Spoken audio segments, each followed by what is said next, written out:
ओम शांति। क्या नैसर्गिक संस्कारों में परिवर्तन संभव है? ये नैसर्गिक को टफ नहीं समझना। नैसर्गिक माना क्या है हम समझ चुके हैं, कौन बताएगा? नेचुरल, स्वाभाविक, कुदरती। हर एक आत्मा के अपने अपने संस्कार हैं, वो उसका संविधान है। अब उस संविधान में परिवर्तन संभव है? नहीं है भाई, नहीं है, क्योंकि हमने पहली लाइन में हम समझ सकते हैं कि हमें स्पष्ट हो चुका है कि उसमें संभव नहीं है। फिर भी ये प्रश्न लिया गया है कि नैसर्गिक संस्कार क्या है? नैसर्गिक संस्कार क्या है? परिभाषा: नैसर्गिक संस्कार वे हैं जो आत्मा के मूलभूत अविनाशी संस्कार है, जिनको आत्मा भी नहीं बदल सकती और परमात्मा भी नहीं बदल सकता। अविनाशी संस्कार। विशेषताएं: आत्मा के साथ अनादिकाल से जुड़े होते हैं। नंबर एक ये है कि ये संस्कार, आत्मा अनादि है तो ये संस्कार भी आत्मा में अनादिकाल से जुड़े हुए हैं।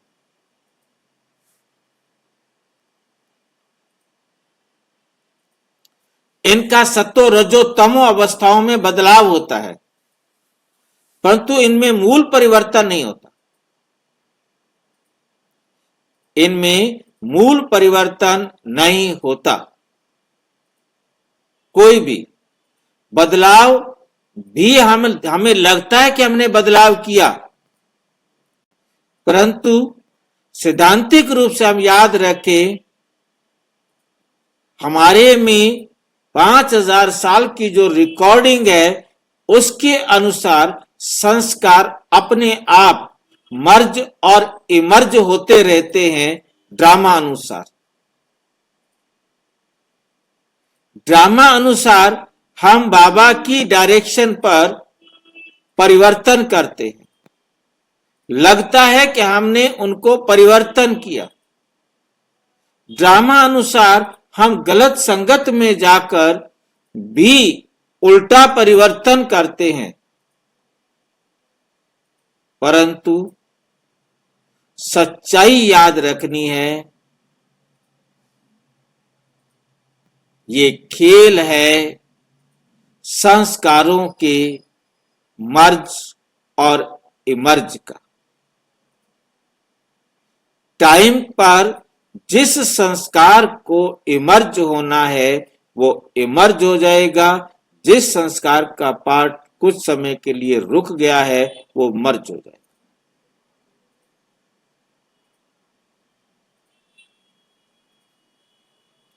परंतु संसार के अंदर होता हुआ दिखाई देगा कि मैं कितने दिनों से गंदी संगत में बैठ रहा हूं, जिसके कारण मेरे ऊपर उसका असर हो गया है। कितना समय से मैं अच्छी संगत में बैठ रहा हूं, सत्संग का मेरे ऊपर असर हो गया है। परंतु अचानक भी एक डाकू संत बन जाता है, एक संत डाकू बन जाता है।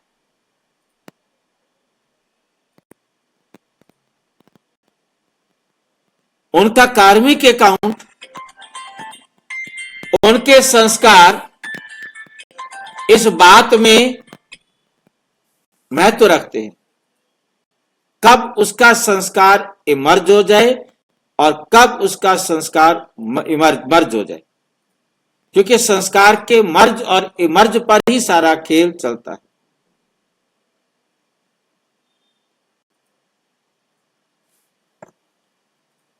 व्यवहारिक संस्कार क्या है? परिभाषा: ये संस्कार परिवर्तनीय है और समय, परिस्थिति तथा वातावरण के अनुसार बदलते हैं। क्योंकि जैसे हम वातावरण में जाते हैं, हमें लगता है कि उस वातावरण के अनुसार हमारे संस्कार बदल रहे हैं, हमारी आदत बदल रही है, परंतु सच्चाई को हमने कभी नहीं भूलना है। यहां पर एग्जाम्पल लिया है कि सतयुग त्रेता में देवी गुण के संस्कार होते हैं। अब ये किसी को पता नहीं है, वो इस प्रकार के प्रश्न खड़े कर सकता है, परंतु हमें मालूम है कि हमने देवी गुणों के संस्कार जितने जन्मों के लिए भरे हुए हैं, हमने उतने जन्म देवी संस्कार वाले लेने हैं। द्वापर कलयुग में आकर हमने देह अभिमान वाले विकारी संस्कारों में जीना है, तो वो मर्ज हो जाएंगे देवी संस्कार, और आसुरी संस्कार क्या हो जाएंगे, इमर्ज हो जाएंगे। हम हर कल्प सीखते नहीं है, परंतु लगता है कि हमने सीखा है। आभास होता है कि हम अपने संस्कारों को बना रहे हैं, अच्छा बना रहे हैं या बिगाड़ रहे हैं। उसका कारण भी दिखाई देता है, परंतु सच्चाई को याद रखना है। बनी बनाई बन रही, अब कुछ बननी नहीं।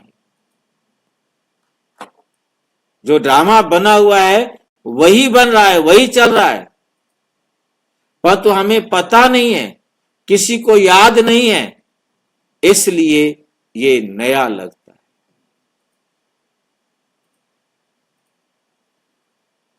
ये भूल जाते हैं, इसलिए ये क्या लगता है, पहली बार हो रहा, नया हो रहा।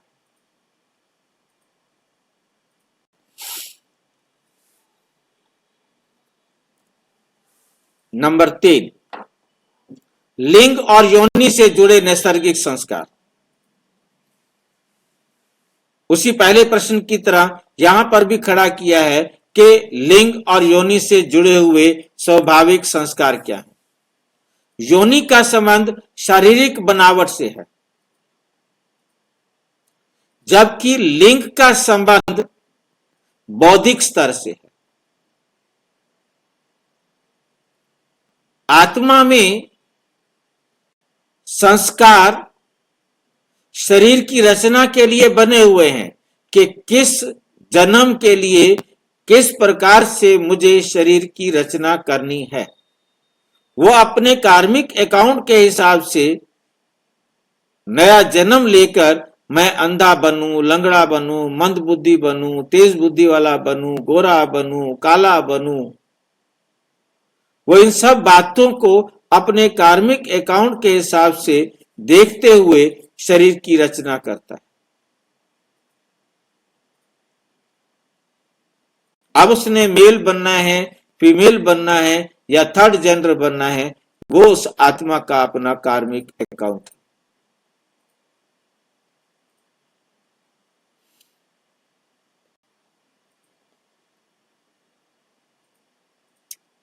अब लिंग के लिए अब क्या होता है कि कार्मिक अकाउंट को बराबर करना है। अब पशु पक्षी हैं, वो भी नर से मादा, मादा से नर बन सकते हैं। वहां ये नहीं है कि नर नर ही बनेगा, मादा मादा ही बनेगी। ये तो शरीर की रचना है, शरीर की रचना जैसे कर दी गई वैसा होगा। अब उस आत्मा ने पुरुष का शरीर बनाया है और या स्त्री का शरीर बनाया है, दो ही तो बनाएगा, या तीसरा बन सकता है, बन जाए कार्मिक अकाउंट के हिसाब से। पर एक योनि में नर और मादा शारीरिक बनावट के आधार पर बनते हैं, शारीरिक बनावट के आधार पर। क्योंकि जैसे जंगम को भी ले सकते हैं हम यहां पर, जड़ को भी ले सकते हैं हम यहां पर, और चेतन को भी ले सकते हैं। अब जड़ में आत्मा नहीं है, इसलिए वो अपना डेवलपमेंट विकास नहीं कर सकते। जंगम को हम अच्छी तरह समझ सकते हैं कि जंगम आत्मा में मन और बुद्धि ये दोनों का अभाव होता है, ये दोनों निष्क्रिय होते हैं, ये दोनों जड़ होते हैं, जिसके कारण केवल वो अपने संस्कारों से अपने शरीर के, अपने पौधे की रचना करते हैं। उसमें संस्कार हैं सरसों का पौधा बनाने के, उसमें संस्कार हैं क्या बोलते हैं, अनार का, अमरूद का या केले का या जिसका भी, उसका संस्कार है उस बीज में।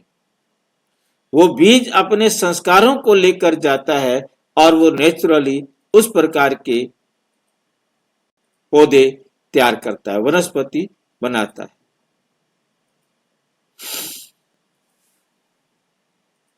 अब पेड़ और पौधों में भी नर और मादा होते हैं। अब एक पपीता है, उसमें भी नर और मादा होते हैं। फलों में, फूलों में, आप इन बातों को हम अच्छी तरह से समझ सकते हैं। तो वो भी आत्मा है, परंतु वो आत्मा मन बुद्धि रहित जड़ होने के कारण वो फीलिंग नहीं कर सकती, भावनाएं नहीं ले सकती, पूर्व अनुमान नहीं लगा सकती, मतलब किसी भी प्रकार से प्रतिक्रिया करना चाहे अपने बचाव के लिए नहीं कर सकती।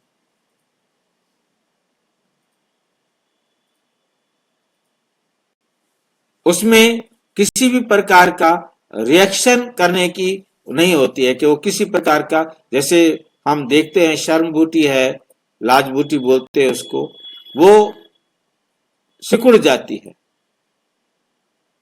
परंतु वो केमिकल रिएक्शन है। थोड़ी देर बाद जैसे ही हाथ दूर चला जाता है, थोड़ी देर बाद वो उसी प्रकार से नॉर्मल हो जाती है। तो हमें बहुत अच्छी तरह से समझना है, जंगम में भी और चेतन में भी, चाहे वो कबूतर बने, चाहे वो पक्षी बने, चाहे पशु बने, चाहे जलचर बने, चाहे थलचर बने, चाहे कोई भी बने, उनमें नर से मादा, मादा से नर लिंग परिवर्तन होता रहता है।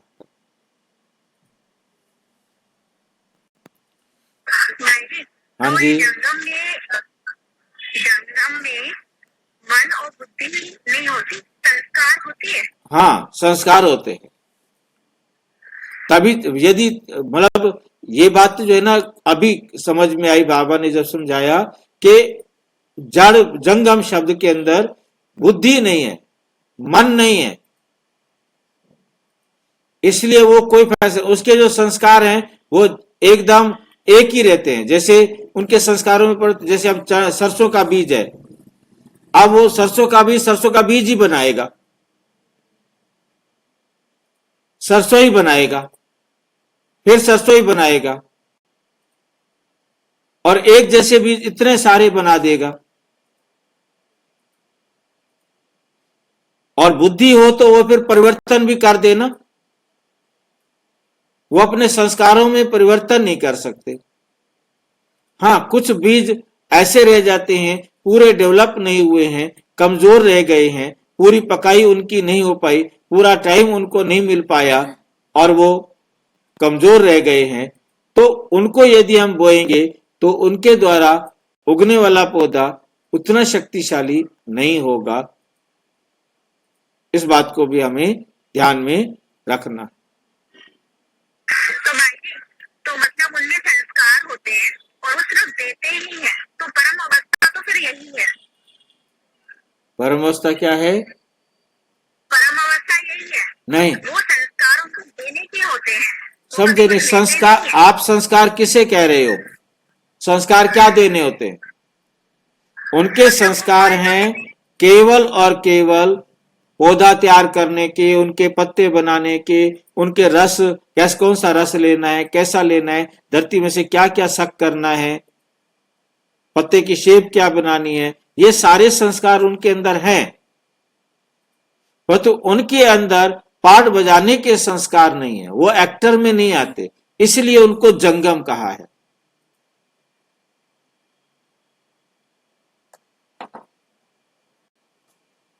वो अपने आप को मतलब नर और मादा में ले जा सकते हैं, परंतु संस्कारों के हिसाब से।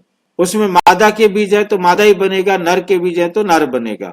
ये तो फिर हमने उनको संकर बीज बनाया, दोनों में वो संस्कार डेवलप किए जो संस्कारों को कमी हो रही थी। अब वो संस्कार में हमने बदल दिए, तो संस्कार बदलने के लिए हमने जो सॉलिड रूप लिया, उसी आधार से वो फिर उसी प्रकार से एक ही बीज से मतलब फल आ जाता है। ये बात है।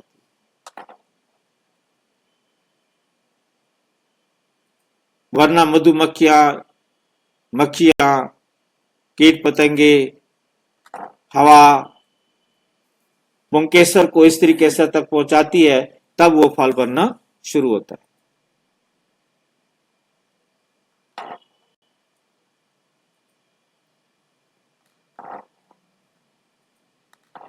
तो मतलब हमारे पास क्या है कि लिंग के आधार पर विभिन्न योनियों के प्रजनन क्रिया और स्वभाव नैसर्गिक संस्कारों पर आधारित है। यह स्वाभाविक है कि आत्मा के मूल स्त्री या पुरुष संस्कारों में परिवर्तन हो। मतलब आत्मा संस्कार जो है ना, एक्चुअल में तो संस्कार उसमें रिकॉर्डेड है, परंतु जैसे ही वो पुरुष बनेगा, अब कई ऐसे पुरुष भी बन जाते हैं जिनमें संस्कार अभी स्त्री के ही होते हैं। कई आपको स्त्रियां ऐसी मिलेंगी जिनके संस्कार पुरुष के हैं, और ये पार्ट है उनका, इसलिए उन्होंने वैसे संस्कार लिए हैं। परंतु नियम अनुसार जैसे ही कोई स्त्री बनेगी तो उसके अंदर स्त्री सुलभ संस्कार ऑटोमेटिक जागृत हो जाएंगे। पुरुष बनेगी तो पुरुष वाले संस्कार उसके जागृत हो जाएंगे।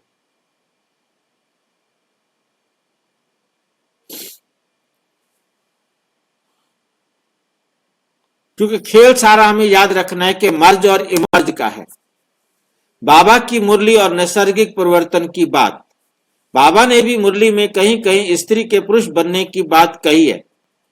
इसके लिए स्पष्ट प्रमाण दादी प्रकाश मणि जी के संदेश में दिए गए हैं कि स्वयं दादी प्रकाश मणि ही अब यहाँ पर फीमेल थी और उसने जो नया जन्म लिया है वो मेल का लिया है, पुरुष का लिया है, लड़के का लिया है। क्या नैसर्गिक संस्कार बदल सकते हैं? आत्मा में 5000 साल की रिकॉर्डिंग है। कब कब उसने क्या क्या करना है, कैसे कैसे करना है, उसमें किसी भी प्रकार का परिवर्तन नहीं हो सकता। परमात्मा भी चाहे तो उसे नहीं बदल सकता। नंबर 6, आत्मा और उसके संस्कारों में सुख का आधार। आत्मा अपने नैसर्गिक संस्कारों में ही सुखी रहती है। किसी भी योनि की आत्मा अपने वातावरण और सहज संग में ही संतुष्ट रहती है। प्रश्न उठता है, सभ्य और सुखी स्त्रियां अपने अगले जन्म में भी अपने पति की पत्नी बनना चाहती हैं, क्या ये गलत है? पुरुष प्रधान समाज ने सच्चाई से स्वयं को बेमुख किया हुआ था और उन्होंने इस प्रकार का ही प्रचार किया कि स्त्री हर जन्म में स्त्री ही रहती है। वो 7 जन्म स्त्री ताकि एक ही पति को अपना वर चाहती है, परंतु ये सच नहीं है।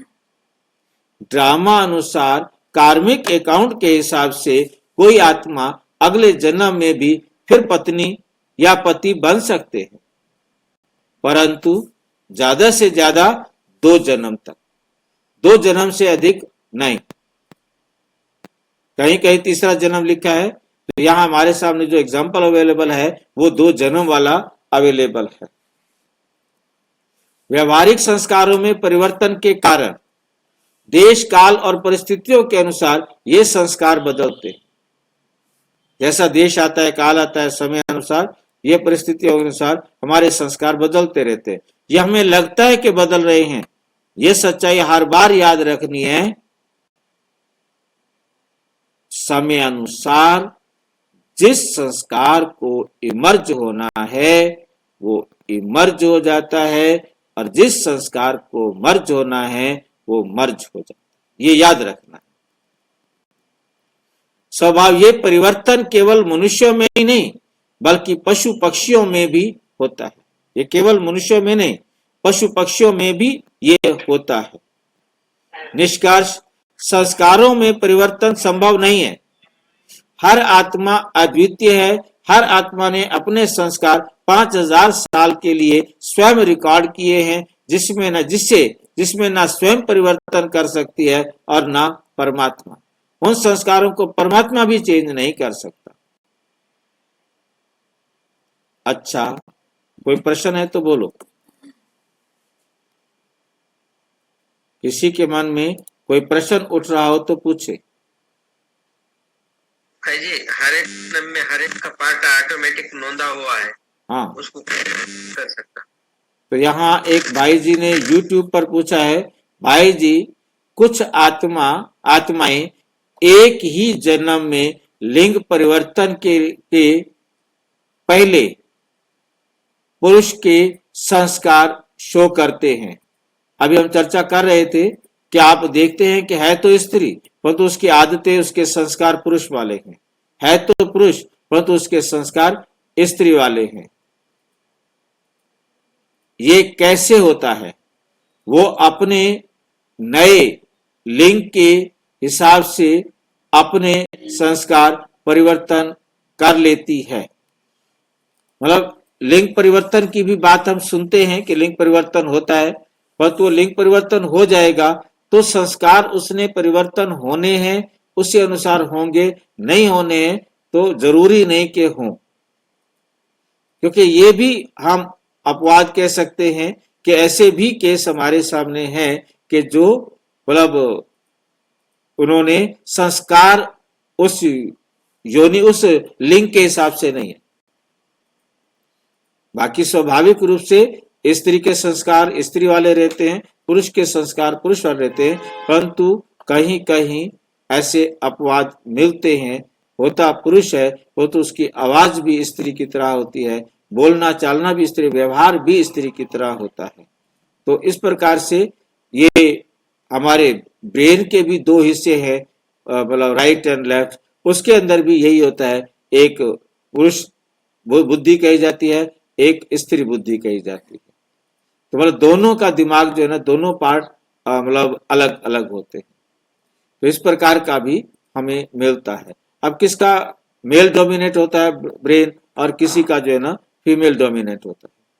अब ये डिपेंड करता है कि किसका प्रभाव ज्यादा है। वो उनके कार्मिक अकाउंट को भी हम देख सकते हैं, कार्मिक अकाउंट भी कारण हो सकता है, और दूसरा हर आत्मा में उसका रोल पहले से निश्चित है। ठीक है, अच्छा, ओम शांति। और विस्तार से जानने के लिए प्रजापिता ब्रह्मा कुमारी ईश्वरीय विश्वविद्यालय के किसी भी सेवा केंद्र पर संपर्क करें, और यदि कोई प्रश्न है तो 9213106986 पर केवल टेलीग्राम करें, 9650692270 पर केवल व्हाट्सएप करें, फोन नहीं। ओम शांति।